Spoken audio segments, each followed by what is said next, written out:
Voltamos.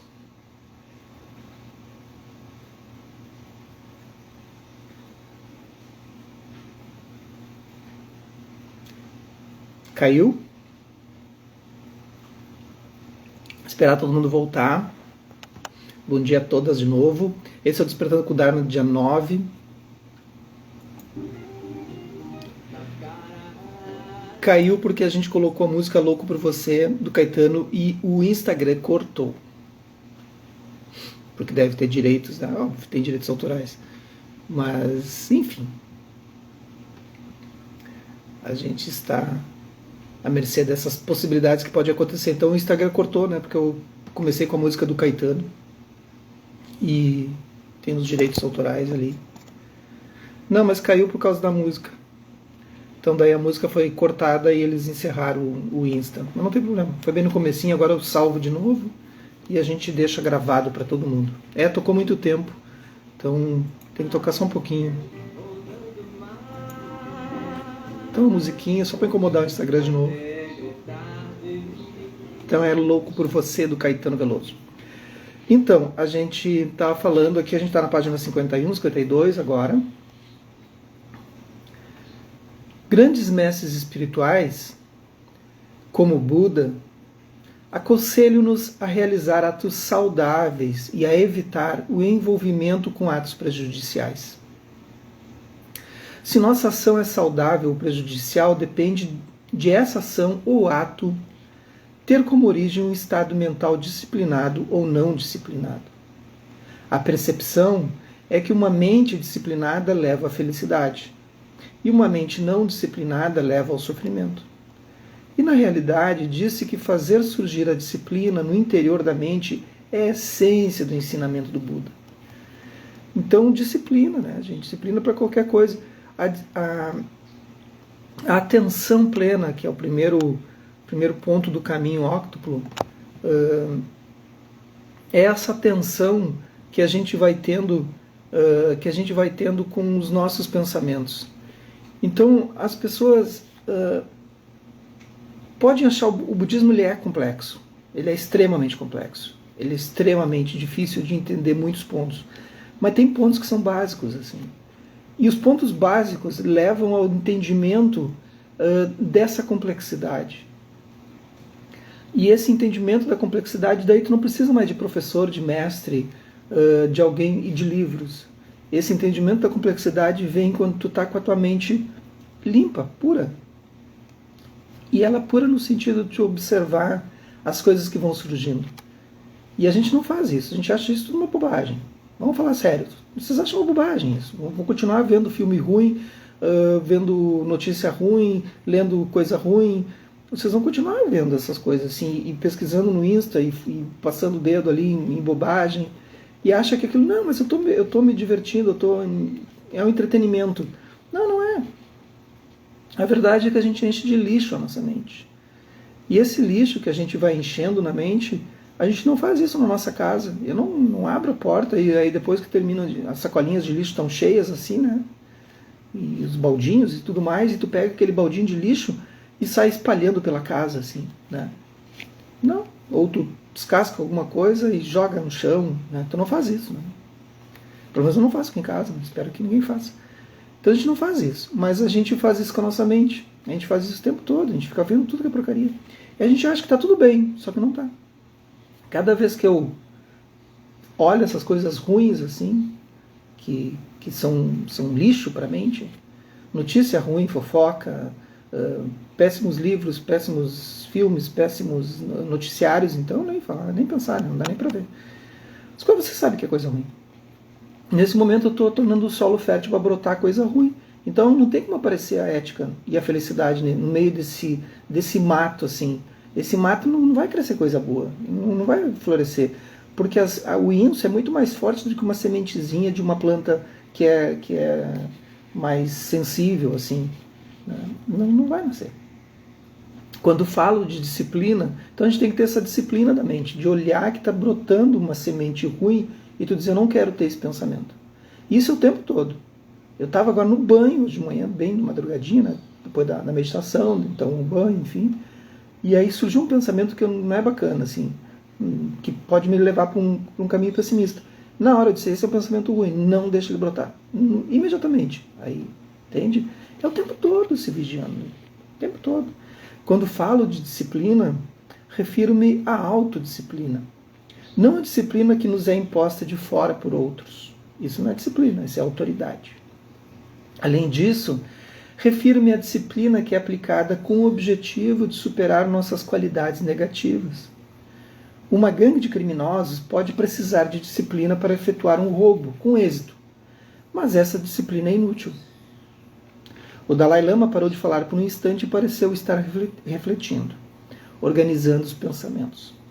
Ou talvez estivesse apenas procurando uma palavra em inglês. Não sei. No entanto, pensando na nossa conversa enquanto ele fazia pausa naquela tarde, algum aspecto de toda essa história relativa à importância do aprendizado e da disciplina começou a me parecer bastante entediante em comparação com os sublimes objetivos da verdadeira felicidade, da evolução espiritual e da completa transformação interior. Parecia-me que a busca da felicidade deveria, de algum modo, ser um processo mais espontâneo. Levantei essa questão como uma parte. O Senhor descreve as emoções e comportamentos negativos como sendo prejudiciais, e os comportamentos positivos como salutares. Além disso, afirma que uma mente sem treinamento ou disciplina geralmente resulta em comportamentos negativos ou prejudiciais, de modo que precisamos aprender a nos treinar para aumentar nossos comportamentos positivos. Até aí tudo bem. Mas o que me perturba é que sua própria definição de comportamentos negativos ou prejudiciais é daqueles comportamentos que resultam em sofrimento. E define um comportamento salutar como que resulte em felicidade. O Senhor também parte da premissa básica de que todos os seres, por natureza, querem evitar o sofrimento e alcançar a felicidade. Esse desejo é inato. Não precisa ser aprendido. A questão é, portanto, o seguinte: se nos é natural querer evitar o sofrimento, por que não sentimos de modo espontâneo e natural uma repugnância maior pelos comportamentos negativos ou prejudiciais à medida que amadurecemos? Uma boa pergunta, né? E se é natural querer alcançar mais felicidades, por que não somos cada vez mais atraídos de modo espontâneo e natural para comportamentos salutares, tornando-nos assim mais felizes à medida que nossa vida avança? Ou seja, se esses comportamentos salutares levam naturalmente à felicidade, e nós queremos a felicidade, isso não deveria ocorrer como um processo natural? Por que deveríamos precisar de tanta educação, treinamento e disciplina para que esse processo se desenrole? Ou seja, a gente sempre dá um jeito de fazer bobagem, né? Essa é a real. Mesmo em termos convencionais, responde o Dalai Lama, no nosso dia a dia, consideramos a educação um fator importantíssimo para a garantia de uma vida feliz e de sucesso. E no conhecimento não se obtém espontaneamente. É preciso treinamento. Temos de passar por uma espécie de programa de treinamento sistemático e assim por diante. E consideramos essa instrução e treinamento convencional bastante árduos. Se não fosse assim, por que os alunos anseiam tanto pelas férias? E, no entanto, sabemos que esse tipo de instrução é vital para garantir uma vida feliz e bem-sucedida. Da mesma forma, realizar atos salutares pode não nos ocorrer naturalmente, mas temos de fazer um treinamento consciente nesse sentido. Isso acontece especialmente na sociedade moderna, porque existe uma tendência a aceitar que a questão dos atos salutares e dos prejudiciais, o que se deve e o que não se deve fazer, é algo que se considera pertencer à esfera da religião. Tá aí, ó. Tá vendo? As pessoas sempre colocam as coisas nesse sentido, assim, né? Por isso que o budismo é muito interessante, porque ele não vai trabalhar. Claro que tem a linha dos rituais, né? Isso é outra coisa. Mas isso não é o budismo. Isso é o ritual dentro do budismo. Mas o budismo é o estudo da mente, né? E dentro do estudo da mente não tem isso. Mas a gente sempre vai achar que certo e errado está ligado a alguma coisa de uma presença, de um Deus, de uma força maior, de uma religião, né? Só que religião é religare. né, do latim religar, ele religar com o teu Deus interno, com o teu Buda interno. Então tu te religa à tua natureza, verdadeira essência. Tradicionalmente, considerou-se ser responsabilidade da religião prescrever quais comportamentos são salutares e quais não são. Contudo, na sociedade atual, a religião perdeu até certo ponto seu prestígio e influência. E, ao mesmo tempo, nenhuma alternativa, como, por exemplo, uma ética secular, veio substituí-la. Por isso, parece que se dedica menos atenção à necessidade de levar um estilo saudável de vida. A questão é assim, que a religião ela surge num período da história da humanidade que surgiu de uma forma super correta, porque ela precisava romper com a não ética que estava acontecendo na sociedade, né? Estava acontecendo de tudo. E aí tinha um Deus ali que poderia... que estava acima de tudo isso, né? Mas a verdade é assim, tu tem que saber o que é certo e o que é errado, né? Tu tem que saber o que tu vai fazer, se tu vai prejudicar outra pessoa ou não. Isso é uma coisa que hoje em dia, né? E se tu tem uma religião e acredita no teu Deus, ótimo, né? Isso é ótimo, é muito bom. É muito bom. Melhor ainda. Por isso parece que se dedica menos atenção à necessidade de levar um estilo de vida saudável. É por isso que acredito que precisamos fazer um esforço especial e trabalhar com consciência, com o objetivo de adquirir esse tipo de conhecimento. Por exemplo, embora eu pessoalmente acredito que nossa natureza humana é essencialmente benévola e compassiva, tenho a impressão de que não basta que esse seja a nossa natureza fundamental. Devemos também desenvolver uma valorização e conscientização desse fato. E a transformação de como nos percebemos, através do aprendizado e do entendimento. Pode ter um impacto muito verdadeiro no modo como interagimos com os outros e com como conduzimos nosso dia a dia. Tem uma outra coisa também, né? A nossa natureza, por si só, a nossa natureza ela é benevolente, né? Ela é boa, né? A nossa natureza não é maldade. Jamais, nenhum ser nasce para ser mal, né? Então a gente nasce com esse bem, né, dentro de nós. Acontece que nossas relações, nossos condicionamentos vão nos minando assim, né? Então tu imagina tu ter uma família ou amigos tóxicos que vão te minando, vão dizendo que tu não pode, que tu é inferior, que tu é isso, que tu é aquilo, né? E tem famílias assim, né? Claro. Como tem famílias ao contrário, famílias bem equilibradas. Mas tem famílias assim, e isso aí vai te minando. Que tipo de pensamento bom tu vai ter?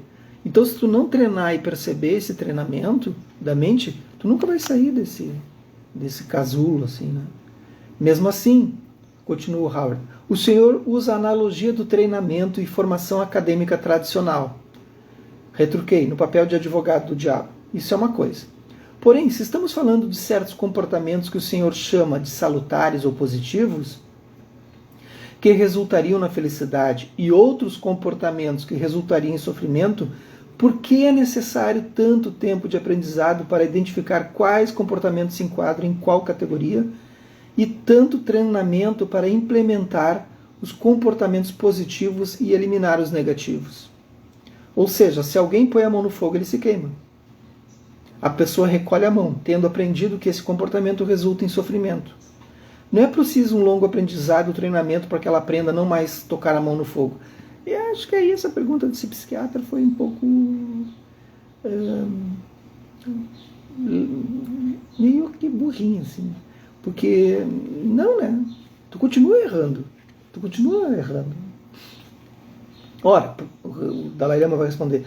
Ora, porque não são assim todos os comportamentos e emoções que resultam em sofrimento?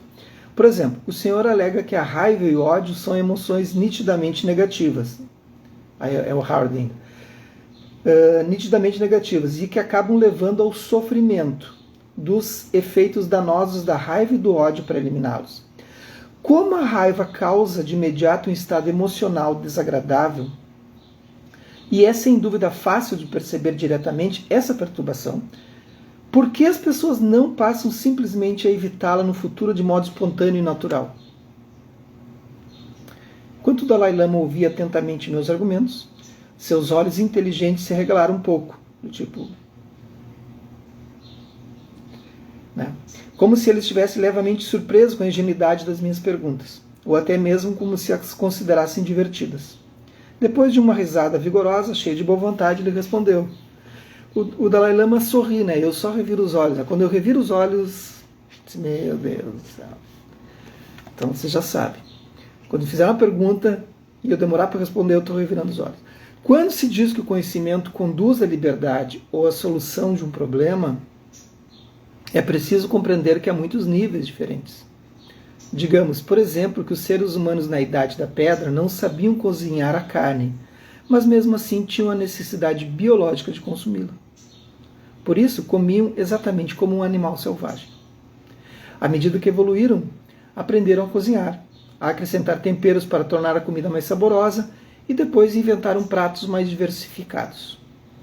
E até mesmo na atualidade, se estamos com alguma doença específica e através do conhecimento, aprendemos que um certo tipo de alimento não é bom para nós, muito embora tenhamos o desejo de consumi-lo. Nós nos refreamos.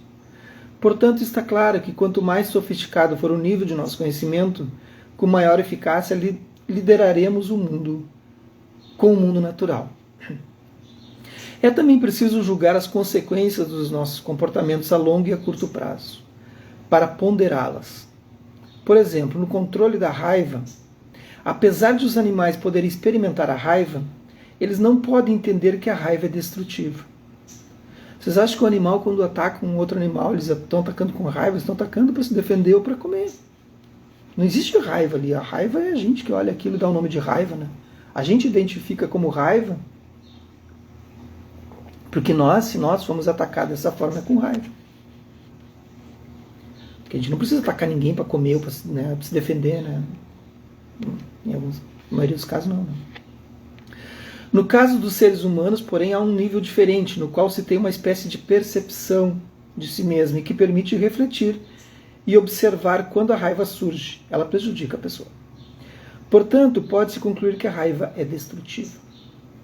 É preciso ser capaz de fazer essa inferência. Logo, não se trata de algo tão simples quanto pôr a mão no fogo. Queimar-se e aprender a nunca mais fazer isso no futuro. Quanto mais sofisticado for seu grau de instrução, de seu conhecimento a respeito do que leva à felicidade, do que provoca o sofrimento, maior será seu sucesso em alcançar a felicidade. É por isso que eu considero a educação e o conhecimento cruciais. Eu acho assim, a gente não precisa correr atrás da felicidade. A gente precisa, na verdade, perceber quando estamos fazendo coisas negativas. Eliminar as coisas negativas. E não se preocupar com a felicidade. Nem um pouco. Nem corra atrás da felicidade.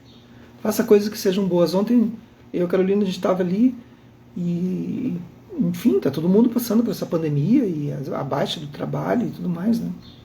As preocupações com a saúde, com as pessoas que estão à nossa volta, e ela está chegando cada vez mais perto, e muito, muito perto. Então, todo mundo está preocupado. Então, o que a gente fez, né? Ao invés de ficar no estado de preocupação e tudo mais, a gente vai fazer um Heart Chakra, né? Que é a meditação do coração. Ela é longa, ela leva 45 minutos, né? E de dança, né? Movimento. Olhem ali no feed, né? Está ali no Reels, no feed. E aquilo já apaziguou o coração, né? Porque ela é muito poderosa. Essa meditação é maravilhosa, assim. Então, ao invés de buscar uma felicidade, a gente foi, na verdade, acalmar o coração. E depois eu fiz mais uns 30 minutos de meditação silenciosa, então aquilo foi 1h e tanto, então, de meditação no final da tarde. Aí estava pleno. Eu estava aqui, não conseguia para nada. E existia preocupação ainda, só que a forma como a gente olhou para ela foi diferente. A gente resolveu mudar o nosso ponto de perspectiva da preocupação. Muda a posição da mente e os problemas mudam. Percebendo, suponho eu, minha persistente resistência à ideia de mera educação como meio de transformar o interior, ele observou. Um problema da nossa sociedade atual é que temos uma atitude diante da educação como se ela existisse apenas para tornar as pessoas mais inteligentes, para torná-las mais criativas. Às vezes chega mesmo a parecer que aqueles que não receberam grande instrução Aqueles que são menos sofisticados em termos de formação acadêmica são mais inocentes e honestos. Muito embora nossa sociedade não dê ênfase a esse aspecto, a aplicação mais valiosa do conhecimento e da instrução é de nos ajudar a entender a importância da dedicação a atos mais salutares e da implantação da disciplina na nossa mente. A utilização correta da nossa inteligência e conhecimento consiste em provocar mudanças de dentro para fora, para desenvolver um bom coração. Então é isso. Amanhã a gente começa o capítulo 4, que é o resgate do nosso estado inato de felicidade. Ele vai aos pouquinhos, vocês viram que há um choque assim, né, entre a forma ocidental e a oriental de ver as coisas, né, na oriental no budismo, né, nesse sentido. Há um choque muito, muito presente assim, o tempo todo. Então a entrevista é um choque das duas. Né? E quando eu falo também com muitos terapeutas, com psicanalistas, com psicólogos, tem alunos, dezenas de alunos psicólogos, psiquiatras e tal. E sempre é um choque, assim. Porque a psicologia, a terapia ocidental, ela vai trabalhar sempre a partir do nível cognitivo. E para nós não interessa o cognitivo. A psicologia budista não interessa. Pouco importa para isso. Porque, na verdade, para ter cognitivo, sempre houve uma semente antes disso. E é isso que a gente vai mostrando, e daqui a pouco vai quebrando essa resistência, assim, né? E, assim, ó, a verdade é que a gente só tem que parar. A verdade é que a gente só tem que parar e ouvir. Nada mais. Então, agora, ontem saiu uma notícia bombástica, né, na política, e que movimenta novamente todo mundo, assim, a direita e a esquerda e tudo mais. Aí, o que eu tenho que fazer nessas horas, assim? Não, vou tomar meu partido, meu lado. Não perca teu tempo com isso. Politize, entenda o que é certo, o que é errado, o que é correto, o que não é, o que é ético, o que não é, se vai fazer bem para um, para outro, para as pessoas, para ti, para os outros. Não que tu vai ter só benefícios. Não escolha um lado que tu tenha benefícios, jamais faça isso. Jamais faça isso. Porque quando tu colocar a cabeça no travesseiro pela última vez na tua vida, a gente vai para o bardo, né, o bardo da morte. E o teu último suspiro, sabe aquele que tu faz? E aí, quem acredita em alma, espírito, ela se vai, quem acredita em energia, ela se vai e tudo mais. O último suspiro não é um suspiro bom. O último suspiro que surge da gente é aquele suspiro da força propulsora de um elemento kármico. E esse elemento kármico é aquele que rompe, aquele que tem mais força, mais propulsão para te empurrar para o bardo do próximo nascimento. E aí, assim, ó, a força propulsora sempre é algo que tu tem guardado como uma força muito negativa. Ela é muito mais forte, ela tem muito mais poder. E aí, para onde é que tu vai? Se tu é uma pessoa que trabalhou com uma ética não muito correta, né? De que lado? Qualquer lado.